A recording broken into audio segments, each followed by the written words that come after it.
রাধে রাধে বন্ধুরা, এখন যেটা দেখছেন এটা হচ্ছে বৃন্দাবনে রাধা দামোদর মন্দির। বন্ধুরা, আমি একটি ভিডিওতে বৃন্দাবনে রাধা দামোদর ও মীরাবাই ভজন কুঠি দেখিয়েছি। আপনারা ভিডিওটা স্কিপ না করে পুরোটা দেখুন। এই রাধা দামোদর মন্দিরটি বৃন্দাবনে প্রাচীন মন্দিরগুলির মধ্যে একটি।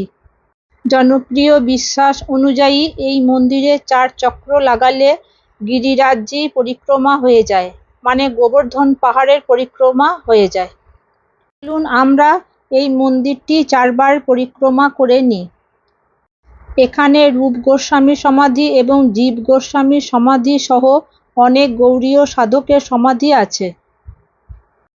ইস্কনের প্রতিষ্ঠাতা শ্রীল প্রভুপাদ কৃষ্ণ সম্পর্কে প্রচারের জন্য মার্কিন যুক্তরাষ্ট্র যাওয়ার আগে 6 বছর এই মন্দিরে অবস্থান করেছিলেন। শ্রীকৃষ্ণ রূপ গোস্বামীকে এক শিলা দিয়েছিলেন।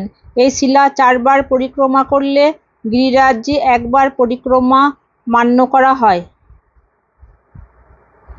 আর এই যে এগুলো দেখছেন, এইগুলো হচ্ছে বৈষ্ণব সাধকদের সমাধির পাশে। এগুলো এখানে দেখুন শ্রী চৈতন্যদেব ও তার শিষ্যরা।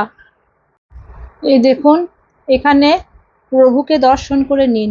এই দেখুন, রাধা দামোদরজিকে গিরিরাজ শিলার সাথে মন্দিরে পুজো করা হয়। ভারতের যে কোনো জায়গা থেকে ট্রেনে করে মথুরায় এসে মথুরা থেকে এই বৃন্দাবনে আসতে পারেন। এখানে এনারা প্রভুর ভজন কীর্তন করছেন। এই দেখুন,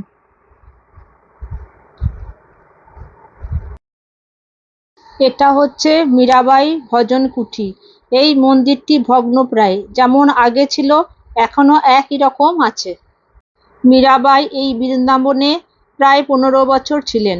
মীরাবাই ছিলেন একজন রাজপুত রাজকুমারী। তিনি ভারতের রাজস্থানে একটি গ্রামে জন্মগ্রহণ করেন। বাল্যকালে মীরা এক পরিব্রাজক সন্ন্যাসীর দ্বারা আরাধিত একটি কৃষ্ণমূর্তির প্রতি আকৃষ্ট হয়ে পড়েছিলেন।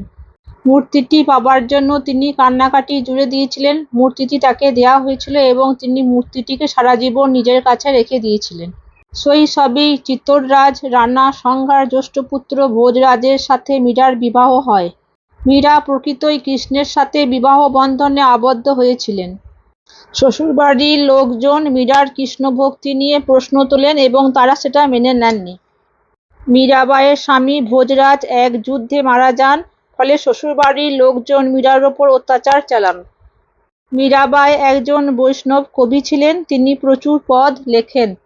তিনি শেষ জীবনে বৃন্দাবন থেকে বারাণসী হয়ে দ্বারকায় চলে যান, মানে দ্বারকা, এবং সেখানে কৃষ্ণের সাথে বিলীন হয়ে যান। ও তো মীরা কাবি শ্যাম, ও তো রাধা কাবি শ্যাম। ওপরে যে মূর্তিটি রয়েছে দেখুন, মাঝে কৃষ্ণ আর বাঁ দিকে রাধা আর ডান দিকে হচ্ছে মীরা। যুগল কিশোরের পাশে একটি সাপ রয়েছে, এই শাল্যগ্রাম রয়েছে তার পাশে।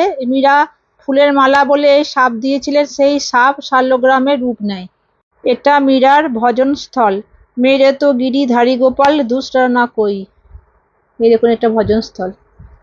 नामै मीरा नामै राधा, फिर भी शाम को पाना है, पास मेरे तो कुछ भी नहीं है, चरण शीश झुकाना है।